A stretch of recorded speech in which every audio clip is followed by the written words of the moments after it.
Tengan todos muy buenas tardes. Vamos a continuar con la temática que iniciamos la semana anterior. Voy a ir más rápido porque estaba viendo cuánto me falta y no sé si lo voy a alcanzar a abordar el día de hoy, así que voy a ir pues pasando las diapositivas de una forma mucho más ágil que la semana pasada, pero esperaría que siempre estableciendo por lo menos un verdad,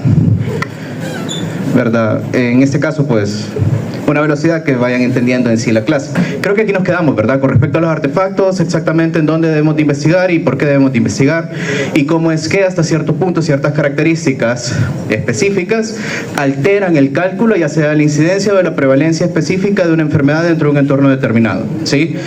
En donde veíamos la definición de caso y cómo todos y cada uno de estos elementos intervienen dentro de esa definición de caso, ¿ok? Entonces, veamos algunos aspectos claves de la investigación epidemiológica e investigación de campo. Entre estos, pues recuerden que independientemente de la forma en que nosotros investiguemos, tenemos que tener claro de que cuando nosotros realizamos una investigación de campo, pues prácticamente esta, ¿verdad?, no se refiere exclusivamente a la frecuencia de la misma, sino que también a la distribución que pueda presentar. ¿Por qué? Porque hasta cierto punto, cuando nosotros tenemos una distribución determinada, pues prácticamente dependiendo de la zona específica, geográfica en donde nosotros estemos, probablemente para esa zona sí sea un problema, pero para el resto, es decir, para todo el país, no lo sea. Por eso es de que hasta cierto punto tenemos nosotros un corredor endémico y una interpretación individualizada y por cada establecimiento de salud, porque cada uno de ellos es el garante de verificar todas las características de su población y por ende, si hay un problema dentro de ellos, intervenir de forma oportuna, en este caso, de manera local. ¿Por qué? Porque si nosotros esperamos a que haya una notificación nacional o mundial, probablemente vayamos a perder tiempo.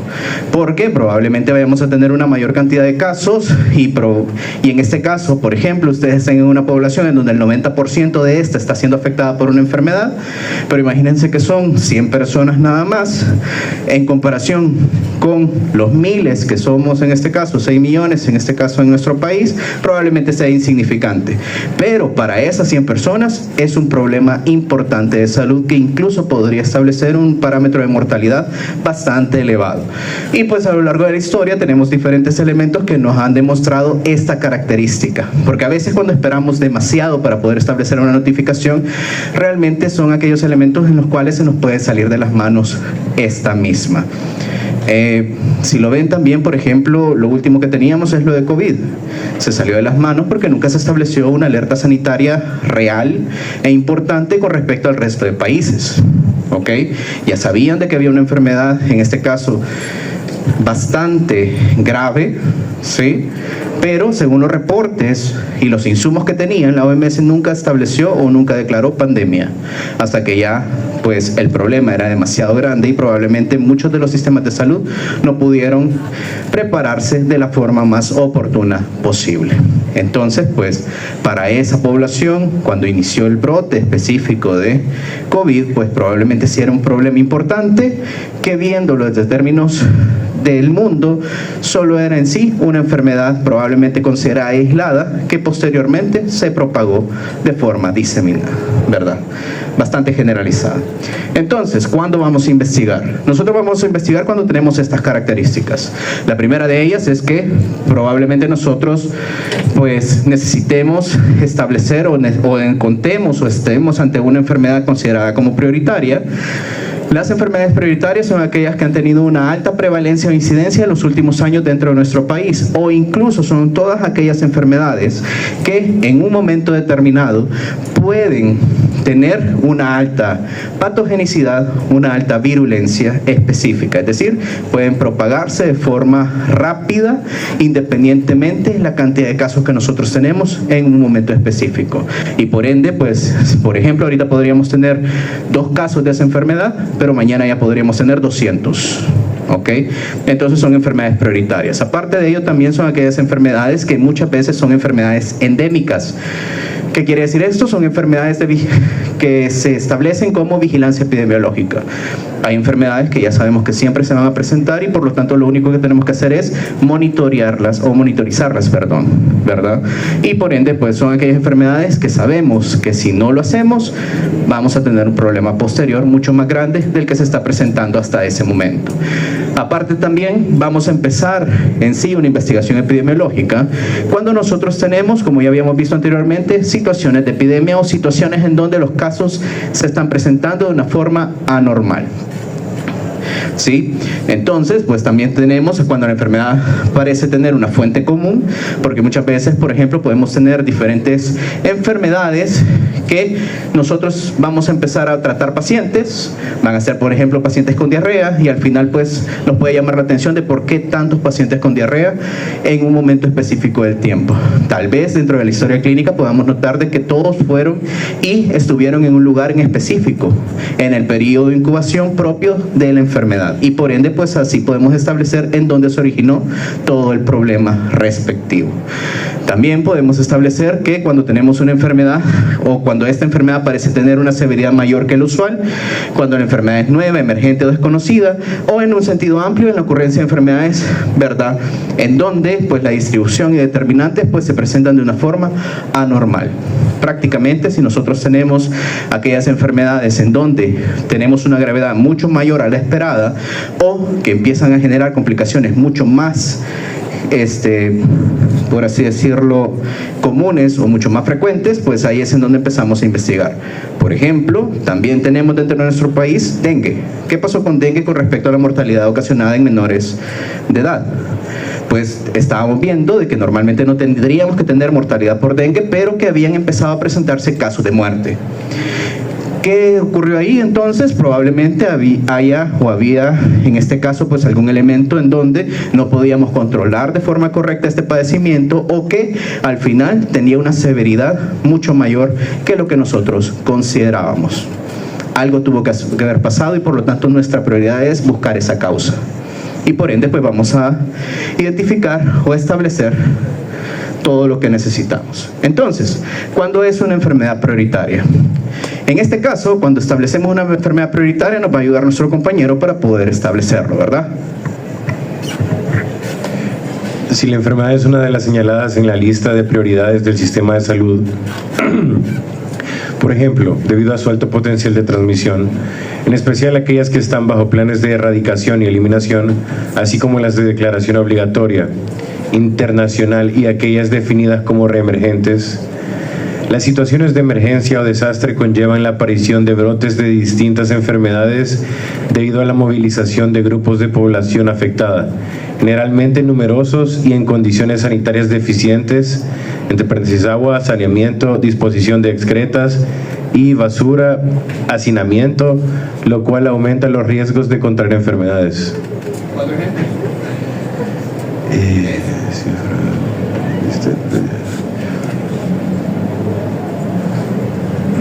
Fiebre tifoidea.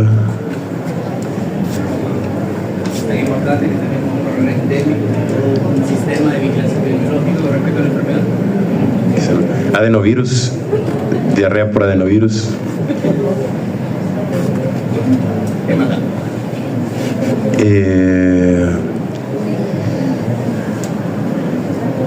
Porque eso hace referencia solo a los problemas por hacinamiento y todo eso, ¿verdad? No necesariamente, son enfermedades emergentes, son enfermedades que en un momento determinado superan nuestra capacidad de respuesta, ¿sí? Probablemente, ¿sí? ¿Qué más? Pónganse a pensar, son todas aquellas enfermedades que ustedes encuentran en el boletín epidemiológico.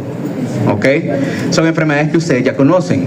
Enfermedades diarreicas, infecciones respiratorias agudas, ahí está dengue, sospecha de dengue, chikungunya, zika, pero también establecen otros casos específicos como por ejemplo neumonías de una forma separada, también influenza específica dentro del boletín epidemiológico y pues más actualizado también tenemos por ejemplo los datos de COVID-19, entre otros. Fiebre tifoidea sí, prácticamente tenemos varios corredores endémicos que pueden estar relacionados a enfermedades que no son prioridad o que probablemente simple y sencillamente se establece un monitoreo. Pero por lo menos vayan aprendiendo, vayan identificando esas enfermedades que más frecuentemente ustedes van a tener que establecer un monitoreo o un llenado de documentación de una forma mucho más constante. Porque también, por ejemplo, podemos tener enfermedades que son importantes monitorizarlas, pero que no están dentro del corredor endémico, por ejemplo, tuberculosis. ¿Ok? Tuberculosis es una enfermedad importante que en nuestro país es endémica y que por lo tanto pues lo único que tenemos que establecer es buscar hasta cierto punto sintomáticos respiratorios. ¿Ok? Por ende, pues como ustedes ya vieron tuberculosis, ¿qué era un sintomático respiratorio? No, tampoco. Entonces, ya vieron tuberculosis, por Dios. Y hoy la vieron y no se acuerda, o sea, estaba igual que hoy en clase viendo su teléfono sin saber absolutamente nada de lo que le rodeaba. ¿Qué es un sintomático respiratorio? ¿Persona con tos por más de 15 días? No, le falta. Exacto, tos productiva por más de 15 días ya lo consideramos sintomático respiratorio y por lo tanto tenemos que dejar una vaciloscopía de control. Y por ende, pues es una enfermedad que necesitamos establecer un monitoreo constante porque cuando nosotros la diagnosticamos, prácticamente necesitamos establecer un tratamiento rápido. Y recuerden que el tratamiento de tuberculosis es un tratamiento demasiado prolongado y por lo tanto vamos a tener diferentes esquemas de tratamiento. En este caso, pues utilizando todos los fármacos disponibles o en sí la terapia con rifampicina, ¿verdad? En combinación. ¿Ok? Entonces, eso es lo que hacía referencia cuando una enfermedad es prioritaria. La otra está más fácil cuando excede su, en este caso, ocurrencia usual. Prácticamente lo que tenemos que recordar son los conceptos que veíamos anteriormente, ya que tenemos que establecer cuándo es una epidemia, cuándo es una endemia, cuándo es un brote, cuándo es un conglomerado. ¿Recuerdan que conglomerados hacían referencia a qué características? Le vuelvo a preguntar. No, ok. ¿Qué era un conglomerado en este caso? Lo vimos en la clase pasada, ¿verdad? Eran enfermedades que se podían agrupar. ¿Y qué más? ¿Ah? Exacto, que aún no han sido o no han superado su número máximo, es decir, no estamos ante epidemias, porque si establecemos un número mayor del esperado, ahí estamos ante brotes, si es que son de corta duración, o ya una epidemia si es un elemento mucho más generalizado. ¿Ok? Entonces, a veces conglomerados temporales también pueden agrupar un cierto grupo de enfermedades que podríamos considerarlo de importancia epidemiológica, pero tenemos que considerar las características que le acompañan para poder determinar si amerita o no amerita una investigación mucho más específica. Y por ende, pues el elemento más importante que tenemos para poder identificar esta situación son los corredores endémicos. Muchas enfermedades, si no es que la mayoría de ellas, tienen o establecen corredores endémicos importantes. Y pues es necesario que ustedes aprendan a cómo interpretarlos. Pero pues lo van a ir viendo a medida que ustedes avancen. De ahí habíamos hablado de la fuente común. Normalmente en la fuente común, los primeros casos que nosotros vamos a identificar, a veces los consideramos como casos índices o casos primarios. Independientemente de ello, lo importante es que a medida que nosotros descubrimos qué es lo que está ocurriendo dentro de una población, nosotros podemos identificar sustancias tóxicas, alimentos, exposiciones ambientales o incluso elementos propios de una misma institución o una sola institución para poder establecer la posible causa o el origen específico del padecimiento. ¿Ok? Recuerden que el origen puede ser, ¿verdad?, diverso y pues muchas enfermedades tienen una etiología bastante diversa. Entonces, pues también tenemos que ante una fuente común, pues se sugiere primero notificar adecuadamente todo lo que está ocurriendo. Nosotros no vamos a poder pensar en una fuente común si no tenemos información. ¿Ok? También muchas veces hay una gran cantidad de enfermedades que tienen una fuente común y nosotros no podemos identificar qué es lo que está ocurriendo. ¿Por qué? Porque también recordemos que nuestro sistema de salud es fragmentado. ¿Qué quiere decir esto? De que todas las personas que probablemente se enfermen no van a ir a consultar al mismo establecimiento de salud. En teoría, esa es la necesidad por la cual pues nosotros necesitamos tener una fuente común de datos para poder tener una mayor comprensión de lo que está ocurriendo dentro de nuestro sistema, ¿sí? Porque, por ejemplo, si todos ustedes, en este caso, pues les doy un chori y se enferman, ¿sí?, ¿a dónde van a ir a consultar? A ningún lado probablemente, ¿verdad? Aquellos que van a decir, bueno, ya se me va a pasar, voy a repoblar toda mi flora normal y por lo tanto, pues, voy a estar bien en unos 4 o 5 días, ¿sí? Otros van a ir al MinSal, si es que tienen el tiempo y le tienen confianza, ¿sí? Otros van a ir al seguro, si es que son beneficiarios, que probablemente ya están saliendo de beneficiarios, ¿verdad? Porque ya no cumplen con la edad ni con otro requisito. Y otros probablemente pues pueden ir a bienestar magisterial o más comúnmente a un médico privado. ¿Ok? ¿Qué pasa? Como tenemos diferentes fuentes de datos, probablemente la identificación de una fuente común sea bastante compleja y por ende pues tenemos que identificar la mayor cantidad de información posible. ¿Ok? Incluso dentro de nuestra consulta debemos de indagar con el paciente que captamos si es que ha notado que el proceso patológico inició posterior a una exposición determinada y nosotros implementar estrategias de, en este caso, vigilancia epidemiológica no pasiva sino que activa para ir a buscar otros casos en el lugar en donde posiblemente ocurrió el fenómeno. Y si nosotros empezamos a descubrir una mayor cantidad de casos, probablemente ya podemos establecer la fuente común o de dónde se originó el problema establecido. Entonces, pues a veces incluso es muy importante no dejar de lado absolutamente ningún tipo de información. Tenemos que indagar elementos claros como distribución por sexo, distribución por edad, también manifestaciones comunes, específicas, complicaciones que se están presentando o también, y es muy importante, en muchas enfermedades, contactos. Porque a través de la identificación de contactos también podemos ver qué tan diseminado está el problema y por ende también establecer características mucho más específicas de búsqueda activa que normalmente se establece dentro de una investigación epidemiológica.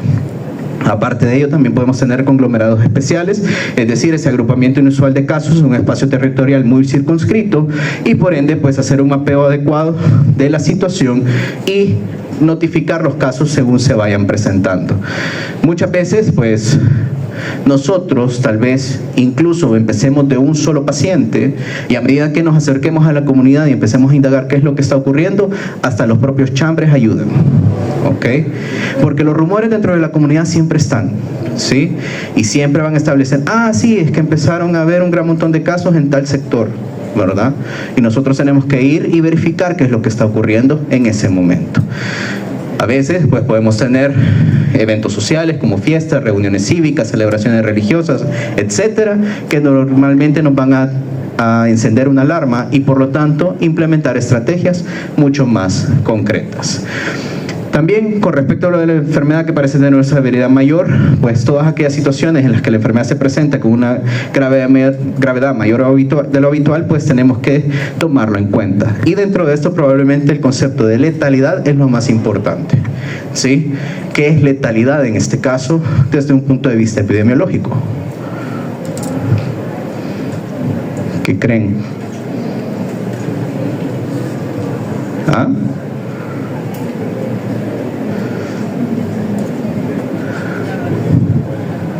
Muertes, exacto, ¿sí? Si estoy viendo de letalidad, estoy hablando de la capacidad de la enfermedad para ocasionar muertes dentro de las personas. Entonces, el análisis de letalidad a partir de la información disponible prácticamente es muy importante para poder determinar qué tan grave va a ser una enfermedad a la hora que empiece a progresar. Porque imagínense que ustedes empiezan con un brote muy localizado de una enfermedad en donde probablemente dentro de esa comunidad son 10 personas los que estaban involucrados y de esas 10 personas murieron 9. ¿Qué pasa? Si esta enfermedad se propaga, la tasa de letalidad es tan grande que obviamente yo voy a pensar de que va a haber una gran cantidad de muertes, porque prácticamente ustedes van a tener, si es que se llega a presentar un problema mayor, solo un 10% de probabilidad de sobrevivir si es que contraen la enfermedad. ¿Ok? Entonces, en base a estos datos también tenemos que activar alertas, pero lo más importante muchas veces es la tasa de hospitalización que se está generando. En muchas circunstancias, la mayor cantidad de pacientes críticos o graves siempre lo vamos a ver a nivel hospitalario y por ende pues nos va a dar información importante para poder intervenir sobre ellas. También tenemos algunas enfermedades que tal vez ya conocíamos, pero que su letalidad o su severidad va incrementándose a medida que avanza el tiempo. Algunas de las causas de cambios en la gravedad de la enfermedad, ¿verdad? Prácticamente nosotros podríamos tener resistencia a medicamentos, como por ejemplo resistencia a antibióticos. Tenemos múltiples microorganismos multiresistentes y a medida que avanza el tiempo cada vez son más. Principalmente a nivel hospitalario. Tenemos tantos microorganismos que si ustedes lo adquieren prácticamente mejor ya vayan haciendo su testamento porque ya no hay nada que podamos hacer. Nada les pega, ¿sí? Por ende, pues necesitamos establecer un control adecuado de cómo también nosotros intervenimos y cómo la persona también establece un tratamiento con respecto a su enfermedad. Aparte de ello, también tenemos un cambio en el nivel de acceso oportuno a los servicios de salud o una caída en la calidad de atención. A veces tenemos enfermedades que ya sabemos que son graves y que según los lineamientos o elementos que implementamos para su control, podemos hasta cierto punto minimizar su impacto. Pero a medida que los recursos se acaban, a medida que también el personal disponible para dar la atención es menos capacitado, obviamente esto empieza a aumentar con respecto a su impacto dentro de las personas o dentro de la población en este caso. También tenemos aquellas situaciones en las que se observa una ocurrencia de la enfermedad con una severidad menor. También es importante tenerlo en cuenta porque si se presentan condiciones anormales, independientemente sea un aumento o una disminución, algo está pasando. Y no vaya a ser de que también esta distribución menor a lo que esperamos sea un problema de notificación y por lo tanto un problema también en la interpretación de datos que podamos tener con respecto al problema presentado. Aparte de ello, también una notificación negativa de defunciones asociadas a una enfermedad, ¿verdad?, importante y que sabemos que siempre genera muertes, también es un problema y también tenemos que ir a indagar qué ocurrió. En la medida de lo posible, tal vez cuando ustedes empiezan una investigación, tal vez es lo contrario, es presentar una muerte cuando no debería de presentarse, pero también establezcan características cuando pasa lo otro, ¿ok? También tenemos una enfermedad nueva, emergente o desconocida en el área, y nos va a ayudar su compañera que se está durmiendo a poderlo leer.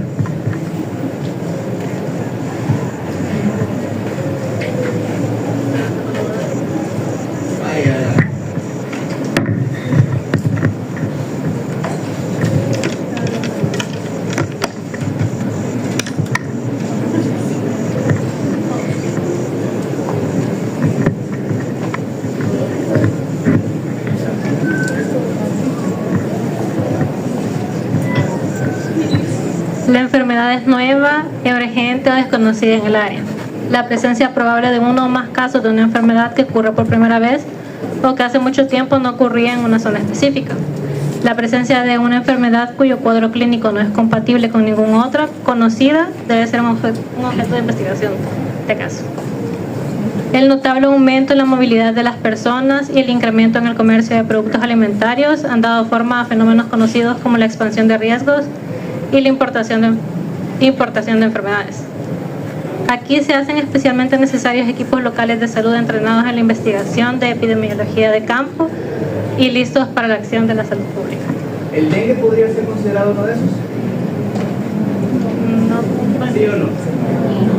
No. Nunca.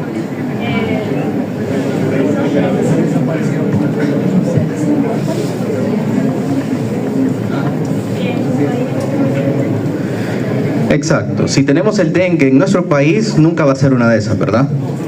Pero si estamos en un ambiente en donde nunca han visto dengue, sí va a entrar dentro de esta categoría. Entonces tenemos que entender de que estas características específicas van a depender del país y del lugar en donde estoy. Porque incluso dentro de un mismo país hay zonas en las cuales probablemente no sea tan frecuente una enfermedad. Y por ende, pues va a depender principalmente de las características que están alrededor.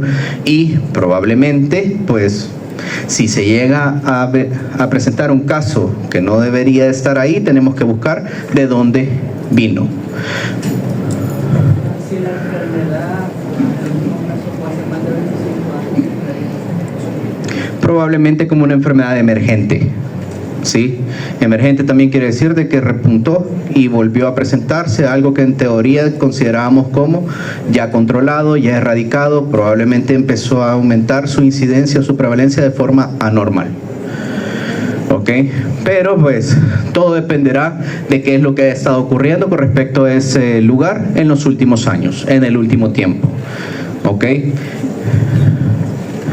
También tenemos pues el hecho de cómo investigar. El objetivo principal cuando nosotros implementamos una investigación de este tipo es el hecho de que vamos a tener que determinar primero el agente causal. ¿Sí? Tenemos que siempre buscar la causa. El objetivo fundamental es buscar de dónde vino ese problema y cuál es el elemento responsable que originó todo el trastorno o todo lo que estamos presentando. Aparte de ello, pues una vez que nosotros identifiquemos el agente causal, tenemos que ver todas las características que le acompañan, como por ejemplo su forma de transmisión.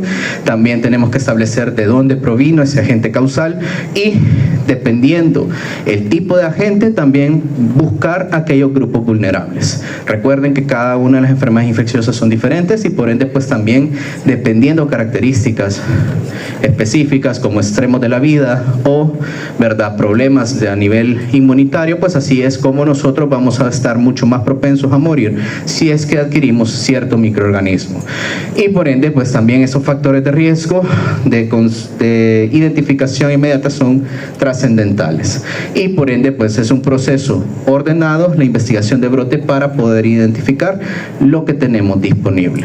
Entonces, como ya habíamos mencionado en la clase anterior y no me voy a detener mucho en esto, la forma en que podemos investigar es a través de una investigación o actividad descriptiva y una actividad analítica. Pero esto pues ya lo dejé claro la semana pasada. Lo importante es que dentro de esta actividad descriptiva encontrar la mayor cantidad de información posible y generar una hipótesis. En la analítica comprobamos esa hipótesis para determinar si lo que pensaba a través de la información que tengo disponible es cierto o no. ¿Ok? Y pues los pasos que vamos a tener para poder realizar la investigación epidemiológica de campo son esos. Solo son 10 en teoría, cada uno de ellos pues es fácil, es sencillo el poderlo implementar. El punto es cuándo y cómo realizarlo, porque también en múltiples circunstancias cuando uno da una notificación anormal de una enfermedad tenemos que confirmar de que eso realmente está ocurriendo. Entonces el primer paso para una investigación es confirmar el brote.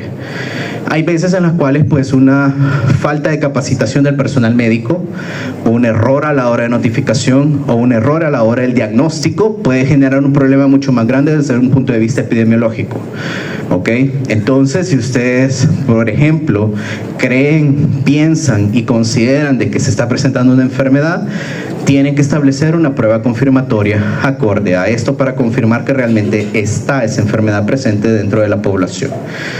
También incluso si nosotros estamos seguros de que esa enfermedad está ahí, una vez que lo notificamos, el sistema de vigilancia vuelve a nosotros y nos pide verificar y confirmar realmente que eso está ocurriendo. Y tenemos que establecer las pruebas pertinentes para poder justificar nuestro diagnóstico.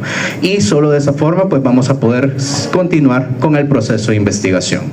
¿Por qué se hace esto? Porque a veces hay una incapacidad bastante grande como para poder establecer una intervención adecuada. Hay veces en las cuales pues incluso ustedes van a tener muchos problemas cuando inicien su año social, cuando realmente estén tratando pacientes y que no hay absolutamente nadie a la par de ustedes para verificar si están haciendo bien o no las cosas. En esos primeros meses, 1 o 2 meses, probablemente van a cometer muchos errores. Y algunos de los errores que cometen son estos. Establecer diagnósticos que siempre van a pensar lo peor que puede ocurrir, cuando realmente es algo mucho más leve dentro de la población. Y es normal. ¿Ok? Tenemos tantas cosas en la cabeza y tenemos tanto en juego, por así decirlo, que probablemente pues nos vamos a equivocar en algún momento. ¿Sí? Es por eso de que siempre se establece una confirmación lo más rápido posible y según los métodos idóneos para poderlo implementar. Aparte de esto, también establecemos que una vez confirmemos el diagnóstico, necesitamos organizar el trabajo y para ello necesitamos activar todos los sistemas de vigilancia activa y todos los equipos de trabajo disponibles. ¿Qué quiere decir esto? Por ejemplo, si nosotros tenemos en sí el aumento de una enfermedad infecciosa, lo primero que van a empezar a establecerse son visitas y barridos comunitarios para poder identificar la mayor cantidad de casos posibles, ¿ok? O incluso se van a intensificar acciones de promoción o prevención específicos dentro de esa comunidad. ¿Quiénes van a participar en ello? Todos los miembros del personal disponible dentro de la unidad de salud. Prácticamente se hace una redistribución de todo el personal para empezar a hacer esas visitas comunitarias que ustedes probablemente ya hayan visto dentro de sus visitas a las unidades correspondientes, ¿ok? Pero se organiza el trabajo y se establece la idoneidad de las actividades según la capacidad instalada de cada persona y de cada recurso para poder establecer o cumplir con los objetivos que se buscaban dentro de la investigación epidemiológica de campo. Recuerden que la investigación epidemiológica de campo es ir hacia la comunidad y buscar información de forma activa, ¿ok? Por eso es que tienen que tener una mayor capacidad de trabajo. Una vez que nos hemos organizado, pues también tenemos que saber qué es lo que vamos a ir a buscar. Por lo tanto, debemos de establecer una definición operacional de caso. ¿Qué era una definición de caso según lo que vimos en la clase anterior?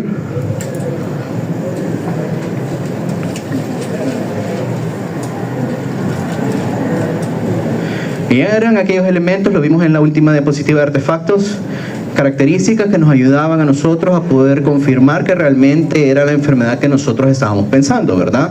Entonces, una definición de caso prácticamente es una acumulación de signos o síntomas específicos que nos pueden decir es una enfermedad o es otra.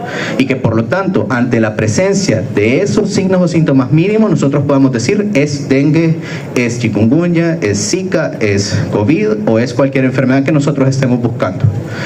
El punto es que la operacional de caso probablemente esté relacionada también con las características específicas que se presentan en ese brote en concreto. Probablemente sabemos que una enfermedad establece una serie de signos o síntomas tradicionales, pero también podemos incorporar otros elementos que tal vez son nuevos o que hayan cambiado con respecto a lo que conocíamos hasta ese momento. Y por lo tanto, pues todo aquel personal de salud que vaya hacia el establecimiento de esa investigación debe de saber o debe de aplicar esa definición operacional de caso. Posteriormente, pues si ya sabemos, ya nos organizamos, ya sabemos que vamos a ir a buscar, vamos y lo buscamos, ¿sí? De forma sencilla.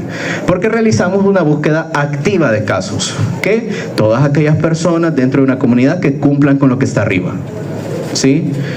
Si al final nosotros establecemos una definición operacional de caso en donde necesitamos que la persona tenga fiebre, cefalea y malestar general, tiene que tener los 3 completos, ¿ok? Si solo tiene 2, probablemente no lo cumple, entonces no lo podemos incorporar dentro de esto. Tiene que cumplir todos los parámetros establecidos, según lo que nosotros dijimos en el 3. De ahí establecemos o caracterizamos el brote en 3 elementos importantes que son tiempo, espacio y persona. ¿Ok? Recuerden, es muy importante poder caracterizar en base a esos 3 elementos porque al final son elementos propios del patrón epidemiológico.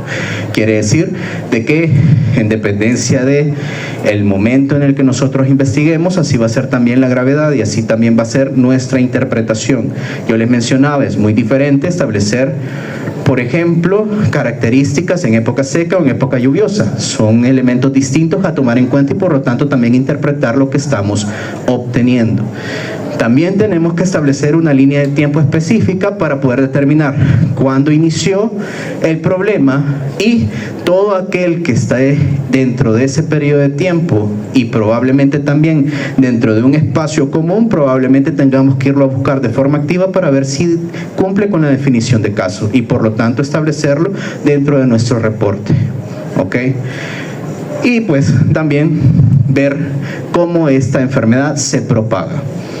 La identificación, el establecimiento, caracterización por persona es simple y sencillamente identificar en qué grupo poblacional es que se presenta la mayor cantidad de casos de la enfermedad. Porque esto nos ayuda a determinar pues cuáles son las personas susceptibles y por ende a qué le voy a dar mayor énfasis cuando yo empiece a implementar lo que necesito. En base a esto voy a establecer hipótesis y adoptar primero medidas de control inmediato. Recuerden que esas medidas de control inmediato son medidas generales que no son específicas de absolutamente ninguna enfermedad, sino que son medidas generales que ante la presencia de los principales signos o síntomas me ayuda a controlar en sí, o probablemente me ayuda a controlar el modo de transmisión. ¿Ok? Por ejemplo, cuando ustedes tenían COVID, las medidas generales eran distanciamiento social, uso de mascarilla, ¿sí? Lo que establecimos de cuarentena al inicio, todo eso era medida general. Sabíamos exactamente por qué, cuando allá, o por lo menos en China, establecieron exactamente por qué. No, simple y sencillamente establecieron una enfermedad respiratoria que necesitaban limitar su propagación. ¿Sí? El punto es que a medida que nosotros avanzamos en el estudio, también estamos viendo o identificamos características más concretas y por ende, todo lo que nosotros identifiquemos aquí a través de métodos y análisis exploratorios, es decir, ir, documentar, buscar casos, describir casos y ver sus características en común o no, pues nos va a ayudar a confirmar o a refutar las hipótesis que nosotros teníamos. Y por ende, pues a medida de, o a partir de esto, nos va a permitir establecer medidas de control específicas, que ya vamos a saber qué agente causal probablemente es el responsable, y por ende ya vamos a poder intervenir con un tratamiento específico para esa gente y por lo tanto controlar el brote. ¿Ok? Y pues una vez que nosotros actuamos e intervenimos de forma concreta, pues evaluamos si lo que hicimos estuvo bien o estuvo mal, para que posterior nosotros establezcamos un informe técnico para poder dar el reporte específico y ya decir si lo que hicimos pues tuvo beneficios adecuados para la población o no. ¿Ok? Entonces, si ustedes ven, pues un proceso de investigación bastante fácil y pues nosotros lo podemos comprender como un proceso de investigación, acción participativa. Nosotros identificamos información, establecemos hipótesis, intervenimos sobre el problema y posteriormente volvemos a evaluar el problema a medida que avanza. Si nosotros vemos que nuestras hipótesis probablemente son erróneas, entonces tenemos que volver a establecer nuevas hipótesis, volver a establecer la recolección de información, intervenir de forma concreta hasta poder obtener algo que sea en beneficio para la persona y que a su vez nos ayude a identificar características que podamos implementar en otro tipo de población si es que lo que tenemos ahorita presente se vuelve a repetir o se está desarrollando en otro entorno. Porque en teoría todo lo que recogemos aquí tiene que tener cierto rigor científico y por ende pues tiene que tener una base adecuada para poder extrapolar la información. ¿Ok? En base a todos estos pasos también pues nosotros podríamos decir que bueno, lo que conocemos hasta ahorita de tratamiento, pues probablemente todo eso inició por un estudio de estas características. Muchas veces también era prueba y error. Yo creo que, bueno, esta paciente tiene X o Y manifestaciones, le voy a dar tratamiento acorde a él. Si funciona bien, si no, pues busco otra solución. ¿Ok? Y así sucesivamente. ¿Ok? Si quieren ver elementos más característicos de lo que les estaba explicando, son estos. Probablemente lo de confirmar la ocurrencia del brote, primero es verificar el diagnóstico mediante estas características que ya habíamos mencionado, ¿verdad? Incluso dentro de las definiciones de caso, las pruebas de confirmación, es muy importante las pruebas de laboratorio de imágenes que podamos tener a nuestra disposición. ¿Ok? Tenemos que tener una certeza y la única certeza que vamos a poder realmente presentar es que digamos, mire, nosotros hemos identificado este microorganismo. ¿Ok? De ahí pues obviamente también tenemos que compartir incidencias, establecer ocurrencia observada, analizar la distribución, entre otros. La organización, hablábamos de aspectos administrativos y aspectos logísticos porque tenemos que organizar los grupos de trabajo y distribuirlos según la población o el lugar en donde estamos. Y pues a su vez dentro de aspectos técnicos también tenemos que establecer características como mapas y cartografía mínima. Recordemos de que dentro de los insumos que tenemos disponibles probablemente está el mapa de riesgo. El mapa de riesgo no necesariamente solo es para la identificación de factores de riesgo para en este caso, pues evento adverso, un desastre, sino que también dentro del mapa de riesgo podemos tener factores de riesgo de otro tipo de enfermedades específicas, ¿ok? Y por ende, pues podemos mapear también la forma en la que se está distribuyendo la enfermedad dentro de nuestra población. Así es como, por ejemplo, también dentro de un croquis específico, un mapa de riesgo, podemos identificar zonas consideradas como rojas, que probablemente son aquellas que ya están afectadas por el padecimiento, aquellas amarillas que probablemente son aquellas que tienen un mayor riesgo, aunque el número de casos no ha sido realmente importante dentro de ellas, y una verde en donde probablemente no hemos detectado absolutamente ningún caso de ese padecimiento o de esa enfermedad dentro de la población. ¿Ok? Aparte de ello, también pues podemos establecer otro tipo de herramientas como manuales, normativas, lineamientos, procedimientos que nos van a ayudar dentro de todo el proceso. ¿Sí? Y también pues asegurar el abastecimiento previo de insumos, y pues todo este proceso debe garantizar la debida confidencialidad y la recogida de información de forma correcta. ¿Ok? Al final pues todos tenemos roles. En la vida todos tenemos una función que cumplir. ¿Ok? Hay algunos que van a ser líderes, por lo tanto van a organizar todo el equipo de trabajo. Pero, independientemente de quién sea el líder, recordemos que dentro de las unidades de salud vamos a tener un equipo multidisciplinario. Por ende, vamos a tener muchos profesionales de la salud que desde su perspectiva y capacidades van a poder colaborar dentro del proceso de investigación. ¿Ok? Entonces ahí tenemos epidemiólogos, técnicos de laboratorio, los elementos de salud ambiental, médicos, incluso personas voluntarias que pueden ser encuestadores si es que necesitamos pasar un instrumento. También tenemos reguladores, aquel equipo legal e incluso voceros, ¿verdad? Que prácticamente, recuerden que si recuerdan específicamente o tienen en mente lo de la organización y participación comunitaria, pues estos voceros son importantes y normalmente son aquellos referentes de la comunidad, ¿verdad?, los que toman este rol, o aquellos que están un poco más involucrados o participan de una forma mucho más activa dentro de todos los procesos de la comunidad. Normalmente son los directivos específicos los que toman ese rol, ¿ok? Pero pues todos ellos hasta cierto punto van a poner, por así decirlo, su granito de arena para la investigación que se necesita dentro de el control de brotes. ¿Tienen alguna pregunta con respecto a esto? ¿No? ¿Seguros? Ok. Entonces, de ahí tenemos la definición operacional de caso. Lo importante dentro de la definición operacional de caso, recuerden que les dije que era una acumulación de signos o síntomas, pero también podemos identificar elementos propios de confirmación. Entonces podemos tener dentro de la definición de casos criterios clínicos, criterios de laboratorio y criterios epidemiológicos. Dentro de los criterios clínicos es lo que les mencionaba de signos o síntomas propios de una enfermedad, que son prácticamente únicos o indicativos de ese proceso patológico. Posteriormente tenemos criterios de laboratorio, que normalmente también tenemos enfermedades que solo las vamos a notificar ante la confirmación del agente responsable, y por lo tanto hay muchas definiciones de caso que necesitan que nosotros estemos seguros de que el agente está presente. Así, por ejemplo, ustedes tienen definición de caso de sospecha de dengue y definición de caso confirmado de dengue. ¿Ok?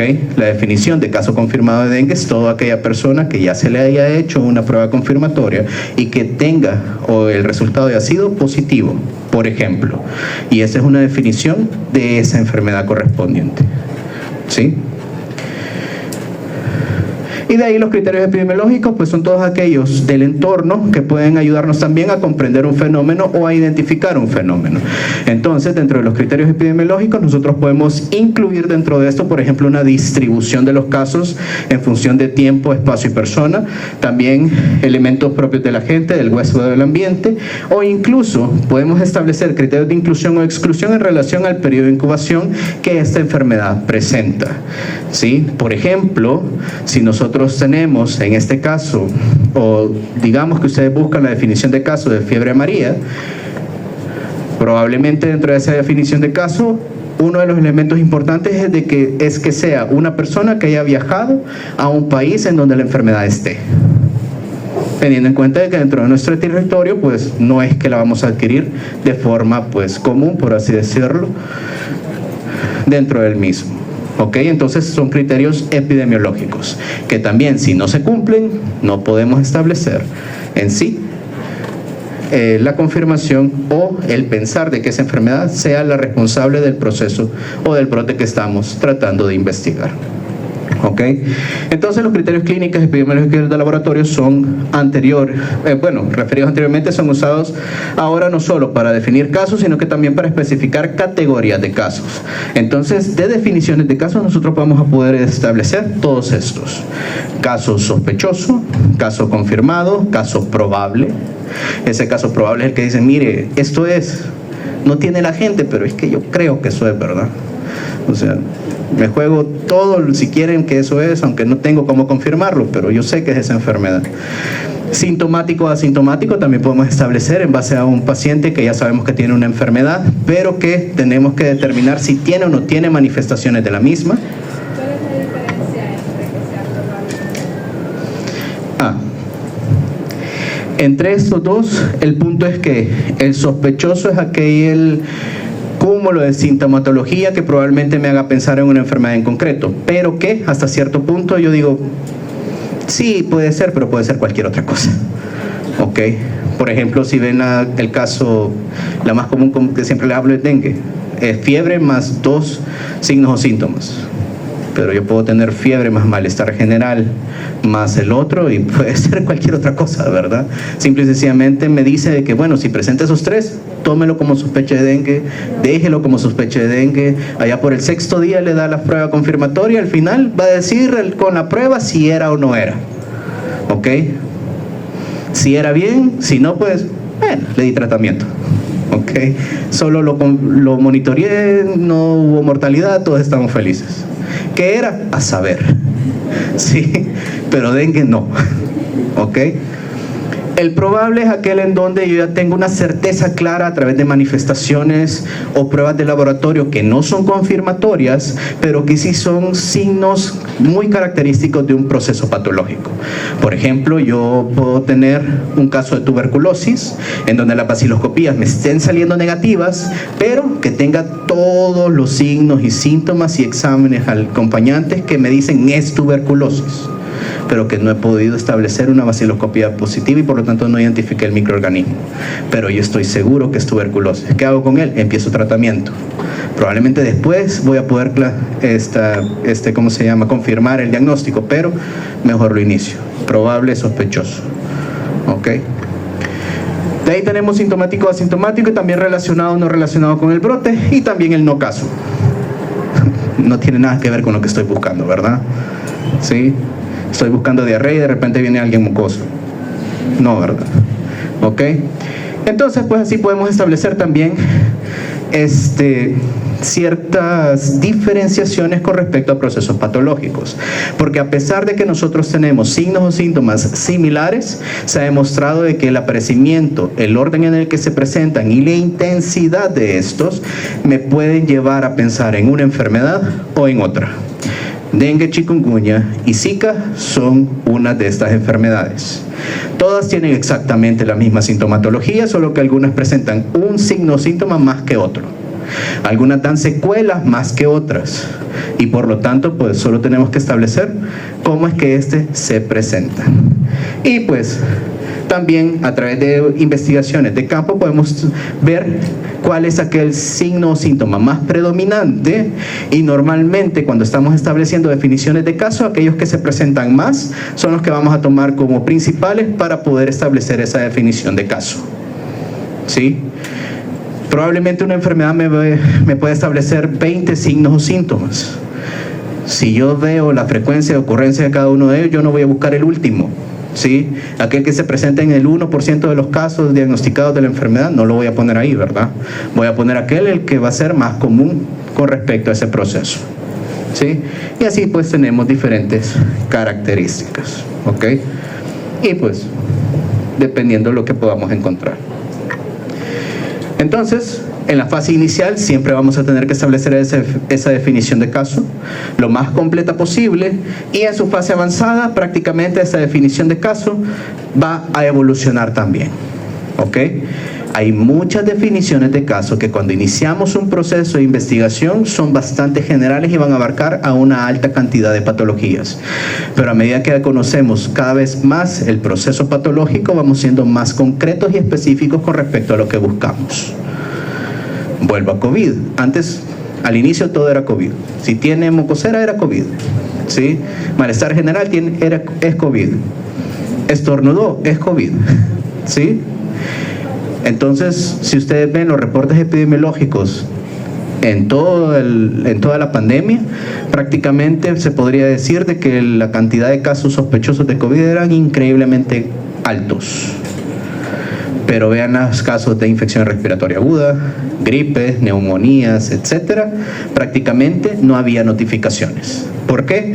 Porque todo era COVID. ¿Sí? Entonces, ¿qué pasó? A medida que avanzó el tiempo, esa definición de caso fue siendo cada vez más específica y por ende ya pudimos discernir entre una y otra. A pesar de que a veces va a ser difícil poder decir cuál es cuál, pero por lo menos ya estamos mejor orientados a la medida que se avanza en el tiempo. ¿Ok? No crean de que nosotros cuando iniciemos una investigación de este tipo lo vamos a conocer todo de entrada. Esta investigación es para conocer la enfermedad. Por lo tanto, cuando iniciamos esto no sabemos absolutamente nada más que simple y sencillamente que hay una enfermedad que no sabemos qué es. Y por lo tanto tenemos que buscar sus características. ¿Sí? Entonces, pues, los factores que determinan el grado de sensibilidad y especificidad de la definición de caso prácticamente son estos. Tenemos razón usual entre casos clínicos aparentes e inaparentes, signos y síntomas patoneumónicos o fuertemente sugestivos. Tenemos disponibilidad de técnicas serológicas confiables, estudios de laboratorio disponibles. También tenemos accesibilidad a los servicios de salud para ver qué tanta notificación vamos a tener. También la capacidad de aplicar de manera fácil y consistente estos elementos en todo el lugar en donde nosotros necesitemos aplicar la definición de caso. Porque, por ejemplo, de nada nos sirve decir, bueno, para la definición de caso vamos a necesitar una radiografía positiva, una radiografía de tórax positiva que evidencie X o Y elemento a nivel pulmonar. Si estoy allá metido en un eco en donde a duras penas tengo acetaminofén, nunca voy a poder cumplir la definición de caso, ¿verdad? Porque nunca voy a tener el recurso disponible. ¿Sí? También necesitamos, ¿verdad? Se establece la necesidad de investigar todos los casos en la fase inicial y por ende pues ir avanzando a medida que conocemos los mismos. También pues establecemos una búsqueda activa de casos. Significa incrementar la detección de casos, ir a buscarlos, simple y sencillamente. Ya lo había explicado, no me voy a detener en esto. Lo importante es que es la vigilancia activa. Lo importante es que ya no estamos en la unidad de salud, ya vamos hacia la comunidad y hacemos barridos comunitarios específicamente. Aquí no es necesariamente decir casa por casa y decir, mire, hay alguien con fiebre. No es ir casa por casa y ver a todas las personas y detectar si hay alguna enfermedad. Muchas veces también es la identificación de factores de riesgo. Porque a través de la identificación de factores de riesgo, a través de encuestas, también podemos identificar población susceptible, principalmente si ya sabemos cuáles son aquellas características que vuelven propensas a los individuos para poder presentar el proceso patológico. Y así pues vamos a tener casos esporádicos, casos índices, entre otros. Por ejemplo, un caso esporádico va a ser todo aquel caso que es poco frecuente y que hasta cierto punto nunca van a tener una relación aparente entre ellos. Tengo casos de diarrea, tengo 5, ¿verdad? Están ampliamente distribuidos por mi población, pero no tienen nada que ver ni tienen características similares. Simple y sencillamente son diarreas. Casos esporádicos de diarrea. ¿Ok? Nunca encontré un nexo que dijera que todos vienen de un solo lugar. ¿Sí? Caso índice, por el contrario, es cuando nosotros sí establecemos nexos y por lo tanto el caso primario, el caso índice es ese primer caso que llama la atención del proceso patológico. ¿Ok? Podemos tener muchas personas con un proceso específico, pero aquel que inició y que fue el primero que vimos va a ser este. ¿Qué características tiene que tener? Que no hayamos visto nada antes que él, específicamente. ¿Ok? Entonces, pues prácticamente este caso índice probablemente también sea el foco de infección en muchas ocasiones y es aquel que va a estar diseminando la enfermedad en el resto. ¿Ok? Entonces, pues prácticamente origina una serie de acciones para conocer ese foco Puede que este sea primario, tal vez puede ser un coprimario o incluso un secundario. El caso índice, yo les dije, es el primero que vemos, pero no es el primero que se presenta. Por eso dice que puede ser primario, coprimario o secundario. Este caso índice es el primero que se acercó al establecimiento de salud y por lo tanto yo inicié mi investigación. Pero este pudo haberse infectado de otra persona. ¿Ok? Tengan eso, ténganlo en cuenta y tengan cuidado con respecto a ello. Porque el caso primario es el primero del brote. Este sí, caso primario, es el que antes de él no había nada. Normalmente este es el primero que se expuso a la fuente, ¿ok? Y que por lo tanto desarrolló la enfermedad y es el que empezó a infectar al resto de individuos o personas. Y por lo tanto debe de cumplir con condiciones para incriminarlo como la fuente de origen de todos los demás. ¿Sí? No es lo mismo índice que primario. Un caso coprimario probablemente sea aquel que se presentó al mismo tiempo que este, tuvieron la misma exposición, los dos se enfermaron exactamente al mismo tiempo y no sé quién fue el primero. Ok. Entonces, pues prácticamente es ese caso siguiente, a veces también acompañante al primario, y por ende pues tenemos que ver características que los unen.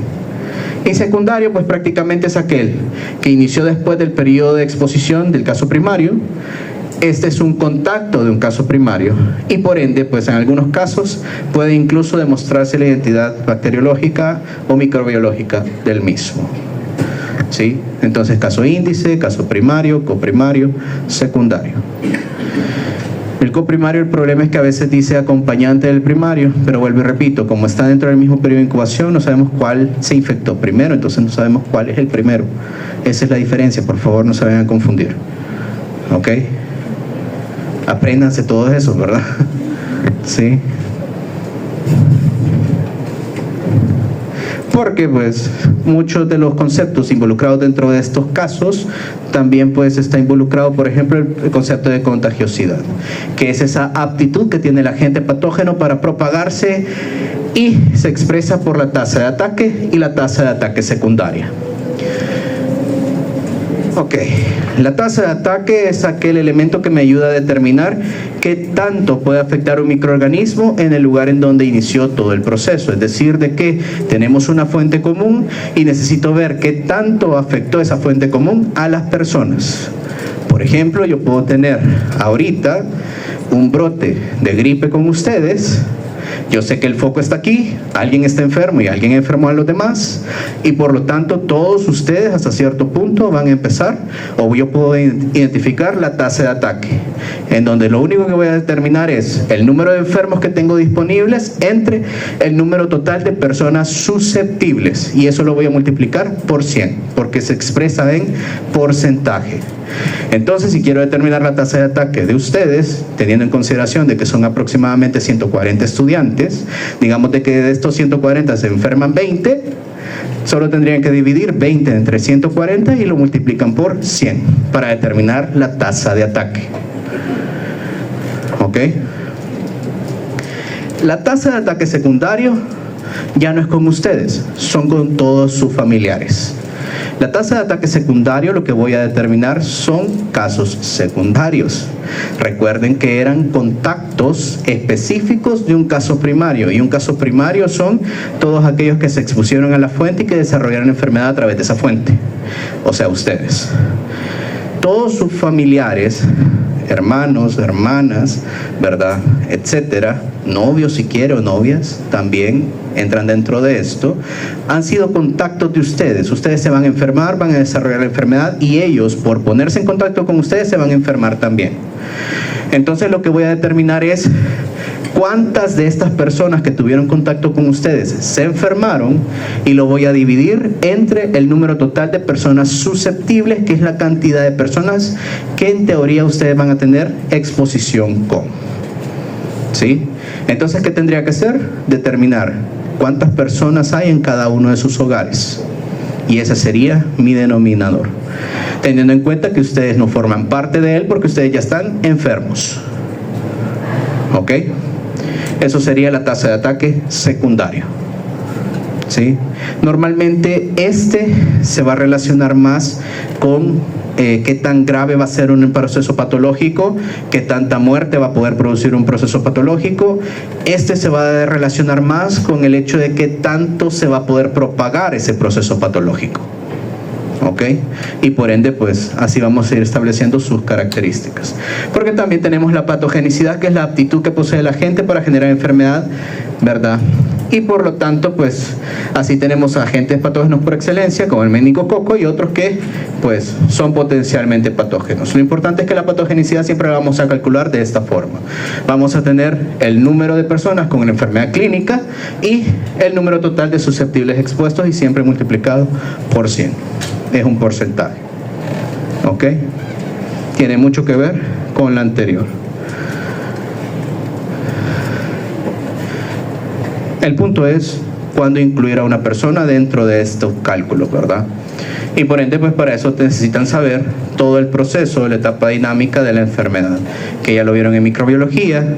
Ya saben de qué, pues dentro de la dinámica de la enfermedad vamos a tener un periodo de susceptibilidad, vamos a tener un periodo de incubación y un periodo sintomático, en donde pues la barrera específica entre susceptible e incubación va a ser la presencia y la adquisición, en este caso, el que yo adquiera el agente infeccioso. Una vez que adquirimos el agente infeccioso, ya empezamos el periodo de incubación, porque el agente infeccioso va a empezar a replicarse dentro de nosotros, y por ende, cuando ya ha terminado todo este proceso, va a tener la capacidad para generar manifestaciones clínicas. Entonces, pues esos signos o síntomas van a ser los que van a determinar la barrera en ese caso.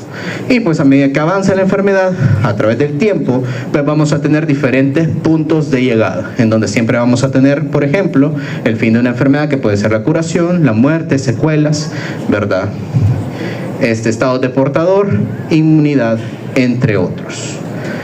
Y pues, por ende, también podemos establecer qué tan contagiosa puede ser una enfermedad dependiendo estas características. Porque ese periodo de incubación, hasta cierto punto vamos a entenderlo como latencia. Ese periodo de manifestaciones clínicas también podemos establecerlo como el periodo de contagiosidad que nosotros vamos a tener con respecto a ese proceso patológico. Y por ende, pues, establecer en sí hacia dónde vamos. Por eso las vías de transmisión tenemos que recordarlas, y esto no me voy a detener porque en teoría ustedes ya son expertos, ¿verdad? Ya saben qué es reservorio, ya saben que son fuentes, ya saben que son fuentes directas e indirectas, y por ende su relación con respecto al reservorio y la fuente en base a estas características, ¿ok? Por ende, pues recuerden que hay diferentes vehículos específicos o elementos que nos vuelven más susceptibles y que aumentan la probabilidad de transmisión, y que los reservorios pueden ser distintos dependiendo de las condiciones patológicas que tengamos. Y por ende, pues vamos a tener diferentes tipos, como humanos, animales o ambiente inanimado, que al final todos ellos pueden convertirse en una fuente de infección, que no es más que el elemento directamente infectante para el huésped, y que al final va a necesitar de una vía de transmisión para que, dependiendo de las características de tiempo, espacio y persona, pueden establecer su susceptibilidad. Y pues obviamente la velocidad, el tamaño de la población susceptible, la exposición, el periodo de incubación y la efectividad de las medidas de control van a poder determinar realmente el puerto al cual nosotros vamos a llegar en un momento específico. ¿Ok? No me detengo en esto porque ya lo vieron, ¿verdad? Y pues, según su naturaleza, los brotes y epidemias pueden ser de dos tipos. Nosotros podemos tener fuente común o epidemias propagadas. Fuente común es todo lo que hemos ido viendo y analizando hasta el momento. Y por lo tanto, pues prácticamente nosotros vamos a distinguir dos tipos de fuente común: puntual y continua. La puntual es una epidemia explosiva que ocurre durante un periodo usualmente breve, como por ejemplo la exposición a un alimento contaminado. Y la continua es aquella con una duración de exposición a la fuente común, y por lo tanto es un periodo mucho más prolongado de enfermedad. Y por lo tanto, pues las propagadas también son consideradas o llamadas epidemias lentas.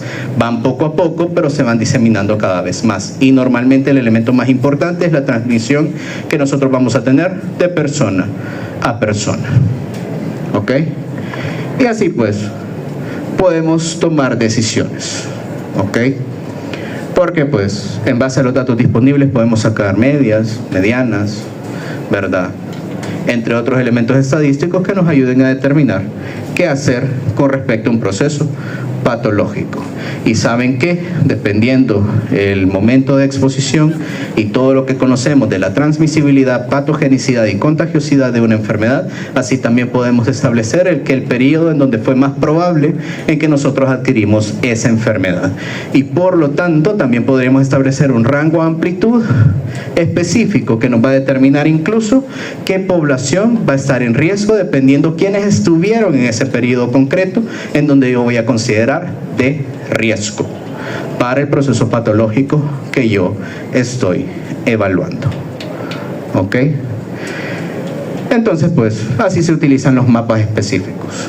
Vemos la distribución por enfermedad, en donde están más concentrados, y por ende, pues, en esos lugares es en donde vamos a establecer mayor cantidad de intervenciones con respecto a ese proceso patológico. ¿Ok?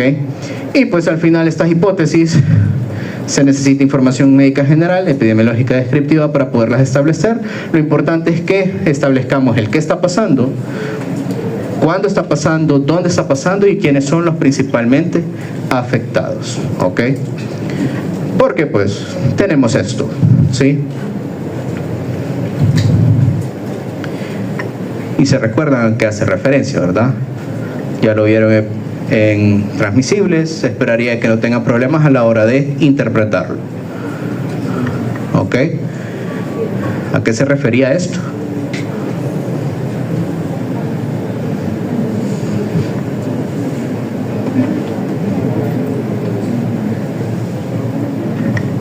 Tiene relación con la cadena epidemiológica, ¿verdad?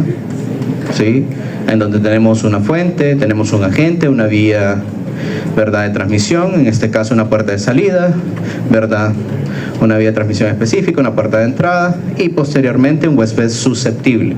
Entonces cada uno de estos elementos va a tener características distintas a tomar en consideración para el abordaje propio a través de investigaciones.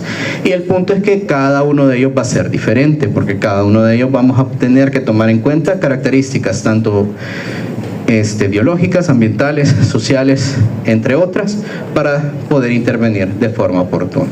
¿Por qué podemos tener esto? ¿Sí? Un escenario de exposición específico. ¿Ok?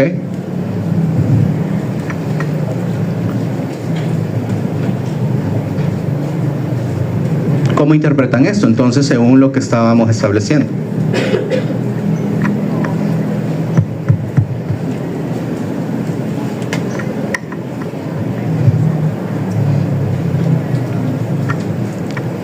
¿Qué podrían decir de esto?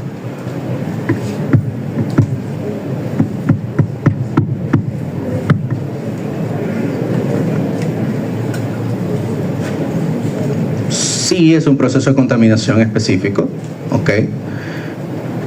¿Qué más?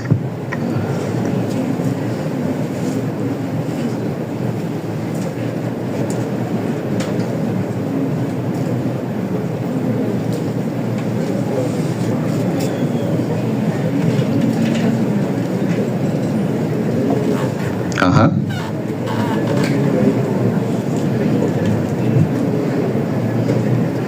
¿Qué puede estar ocurriendo ahí? A veces tenemos elementos muy, por así decirlo, evidentes, otros que probablemente no lo son tanto. ¿Sí? ¿Qué observan ahí? ¿Cuál es el principal problema que se presenta en esa imagen? La fuga, ¿verdad? ¿Cuál es aquel elemento de exposición que ustedes podrían tener? ¿El agua? ¿Cuál? Agua contaminada, ¿cuál? Sí. Muchas veces cuando hacemos investigaciones, según la información disponible, podemos creer erróneamente de que un elemento es importante cuando realmente no lo es. ¿Ok? Hay veces también de que podemos tener características no evidentes que también pueden afectar a la población. Si nosotros vemos ese tanque y esa fuga, ¿sí?, probablemente el elemento que más nos va a llamar la atención va a ser la contaminación directa que nosotros vamos a tener con respecto al manto acuífero superficial. ¿Sí? ¿Qué pasa? Si nosotros nos enfocamos en probablemente vamos a tener una serie de casos que no va a estar relacionado con el consumo de esa agua. ¿Ok? Entonces vamos a tener enfermedades que nosotros identificamos como enfermedades que tienen exactamente las mismas manifestaciones, pero que no encontramos o no hacemos relación que tienen una fuente común. ¿Sí? ¿Por qué? Porque vamos a tener personas enfermas que me van a decir, sí, es que yo fui y me bañé ahí, o sí, yo fui y tomé el agua de ahí. Pero vamos a tener otras personas que van a decir, no, yo nunca he tenido contacto con él, pero aún así me enfermé. ¿Ok? A veces hay fuentes que no son tan aparentes, como por ejemplo una contaminación de un manto acuífero subterráneo, que es a través del cual personas adquieren en sí el agua para tomar, que nunca tomamos en cuenta o que no sabemos que existen. O que incluso a través del proceso de evaporación, el elemento específico que se está generando aquí también vaya hacia el ambiente y por lo tanto genere alteraciones específicas dentro de la población, que probablemente tampoco tomamos en cuenta si solo nos enfocamos en la contaminación de ese manto acuífero superficial.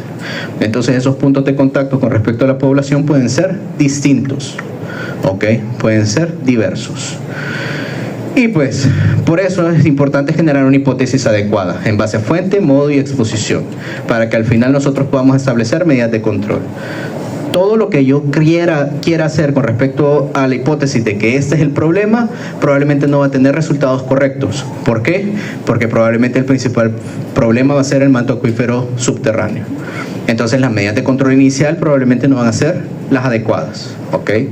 Entonces en base a eso pues necesitamos establecer un análisis apropiado, establecer un riesgo específico de intervención o de exposición y entrar o llegar hasta control o medidas específicas de control, ¿ok? Pero pues al final, si se confirma o no se confirma dependerá de todo lo que tenemos disponible. Y pues estas medidas específicas normalmente tienen mucha relación con esa cadena epidemiológica y cómo vamos a intervenir en cada uno de esos eslabones concretos, ¿ok? Y pues al final tenemos que evaluar la eficacia de las medidas de control y determinar si todo estaba bien o no para establecer un informe correcto. Esto es lo que va a quedar de por sí dentro como producto de todo el proceso y por lo tanto en teoría tendría que tener información que me ayude a actuar ante un nuevo brote de la misma enfermedad dentro de esa población o en cualquier otra población similar, ¿ok? Y pues obviamente hay diferentes páginas que nos pueden ayudar a comprender el fenómeno y a su vez pues también tenemos en sí una vigilancia general a nivel mundial para poder identificar enfermedades de interés epidemiológico. Ok, me tardé 10 minutos más de lo que debía, ok. ¿Tienen preguntas con respecto a esto? ¿No? Entonces, pues, si no hay más, esto era lo último. A la licenciada Mati le voy a dar el material de apoyo con respecto a la clase, ¿verdad? No sé si les van a dar alguna información extra. Si no, pues yo me quedo hasta acá.